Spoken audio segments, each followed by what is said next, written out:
Hello, I am Comfort Mussa, a journalist in my 15th year of practice in Cameroon. I am grateful for this opportunity to share about my work. And I'll start by thanking His Excellency, the British High Commissioner in Cameroon. Thank you, sir, for this unique opportunity for us as journalists to talk about our work and reflect on the issues of press freedom in Cameroon. Our work as journalists hinges on the freedom to find and publish news, opinions, and thoughts without restraint.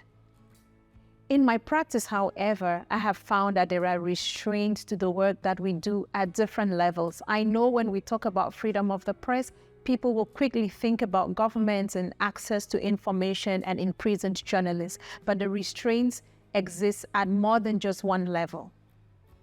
And what happens when we have these restraints? There is silence. And my work as a journalist, as a trainer, and as a mentor to other journalists has been informed by a quote by African author Okendebe in his book, Arrow of the Rains. And he says, "Remember this, a story that must be told never forgives silence. Speech is the mouth's debt to a story." Throughout my career, I have this at the back of my mind, that the stories that must be told will not forgive my silence. And so my assignment has been to find ways to tell these stories that must be told. This is a major reason why I started Sister Speak 237, to tell the stories that were missing from mainstream media narratives, stories that I thought were important, stories that the editors in my newsroom back then would not let us report about. We had to find a way to get the stories out. And so Sister Speak was that platform to tell these stories, but also to train other journalists to find and tell underreported stories so as to break the silence and pay this debt to the society. As a trainer in Cameroon and out of Cameroon, this is the driving force for me.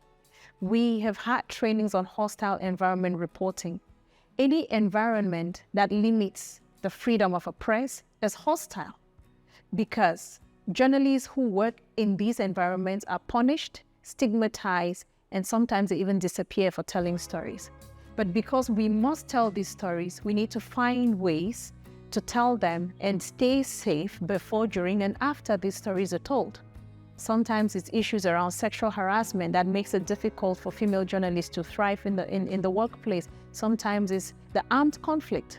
But because we must tell stories, because stories are as important as humanitarian aid in those contexts, we must find ways to tell these stories. And we are constantly training and mentoring journalists to stay safe, but tell these stories. After each training, we do well to mentor journalists, to let them know if we've trained journalists on reporting on, say, sexual harassment, or reporting on access to reproductive health for women with disabilities. We want you to actually tell the stories. And so we commission journalists to tell stories, and we have commissioned quite a good number, at least 50 till date, to tell stories on the thematics we have trained them. We recognize that poverty stands in the way of great storytelling, and so we support them with the financial means to get to the field, to find the stories and report, and then we amplify these stories. This year, to celebrate my 15th anniversary, I decided to do something different. Mentorship program for journalists, and we have 20 active journalists in this program. And we're having sessions every week, one-on-one sessions and group sessions, during which I have a program that I take them through, because there is a disconnect between what is taught in schools and what is practiced. And when this happens, we're missing many stories, and sometimes we miss journalists in the process when they can't tell stories right, and then they get into trouble. And there is something we can do to mentor the younger colleagues to make sure that they bulletproof the stories that they tell. Also, something we have done at Sister Speak for the journalists during all our trainings is emphasize on freelancing.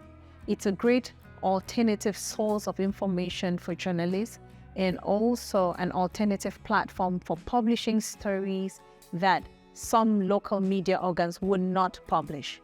But then this in itself is not a given, so we need to train journalists on, we need to train them on how to find, publishing platforms, how to pitch the stories, how to report for the stories, and how to set up maybe an invoice for payments and all of that. And it's something we've been doing, and we're glad that at Sister Speak, thanks to our training, there are some journalists that are actively doing freelance reporting now. And in the mentorship program that I've been doing with my mentees, some of them have sent it pitches that have been accepted, and it is a good way to go, not only to get money, to get their stories published, but also to tell Cameroonian stories to a more global audience. There is so much more to be done to ensure real freedom of the press in Cameroon. And this will take a collective effort. We're counting on everyone here in the room to think about what they can do. Because like Okendibe says, a story that must be told does not forgive silence. And this silence is not the silence of the journalists only. It is a collective effort from you and us, the journalists. Thank you.